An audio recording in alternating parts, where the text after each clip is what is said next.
Hello শিক্ষার্থীবৃন্দ, কেমন আছো সবাই? আজকে তোমাদের সাথে আলোচনা করব প্রথম অধ্যায় অর্থাৎ বাস্তব সংখ্যা চ্যাপ্টারের 19 পৃষ্ঠার আরও একটি সমস্যা নিয়ে, যেগুলি হচ্ছে দুটি প্রমাণ। প্রথমেই দেখি, আমরা প্রশ্নটা দেখে নেব। 11 নংয়ের কয়ে দেওয়া তোমাদের বইয়ের 19 পৃষ্ঠায় প্রমাণ করো যে কোনো বিজোড় পূর্ণ সংখ্যার বর্গ একটি বিজোড় সংখ্যা।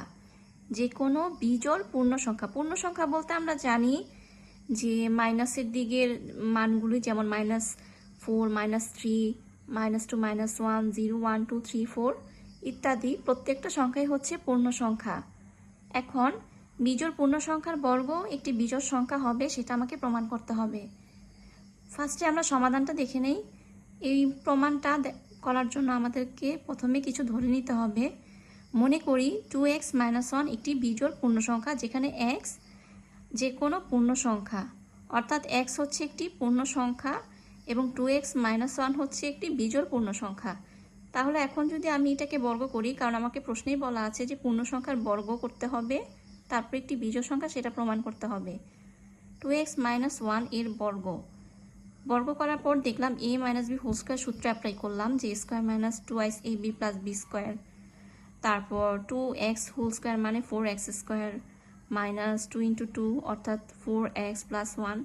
এই দুইটা থেকে 4x কমন নেওয়ার পর আমার থাকে x - 1 আর থাকে হচ্ছে প্লাস 1।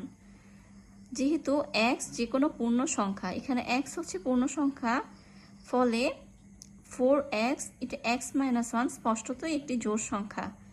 আচ্ছা, x যে কোনো পূর্ণ সংখ্যা, এজন্য আমার এই যে টোটাল যে সংখ্যাটা 4x x - 1 এই সংখ্যাটাও একটা জোড় সংখ্যা। অতএব যে কোনো বিজোড় পূর্ণ সংখ্যার বর্গ একটি বিজোড় সংখ্যা।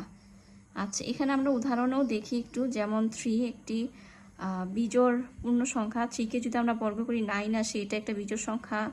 তারপর 7কে যদি আমরা বর্গ করি আসে 49, সেটাও একটা বিজোড় সংখ্যা। তাহলে আমরা দেখলাম কি, যে কোনো বিজোড় পূর্ণ সংখ্যাকে যদি আমরা বর্গ করি তাহলে সেটাও একটা বিজোড় সংখ্যা হবে। এটাই হচ্ছে আমাদের প্রমাণ। এরপর যে দ্বিতীয় যে প্রশ্নটি ক্ষয়ে দেওয়া, যে প্রমাণ করো যে দুটি ক্রমিক জোড় সংখ্যার গুণফল 8 দ্বারা বিভাজ্য। দুটি ক্রমিক জোড় সংখ্যা, মনে করি দুটি ক্রমিক জোড় সংখ্যা যথাক্রমে 2x এবং 2x প্লাস 2, যেখানে x যে কোনো পূর্ণ সংখ্যা। এখন আমরা এদের গুণফল নিব, 2x × 2x প্লাস 2 গুণ করে দেব। যেহেতু x এবং x প্লাস 1 দুটি আমার ক্রমিক পূর্ণ সংখ্যা, সুতরাং এদের যে কোনো একটি অবশ্যই জোড় সংখ্যা হবে, অর্থাৎ x অথবা x প্লাস 1 এই দুটির মধ্যে যে কোনো একটি অবশ্যই আমার জোড় সংখ্যা হবে। তাই এদের গুণফল ও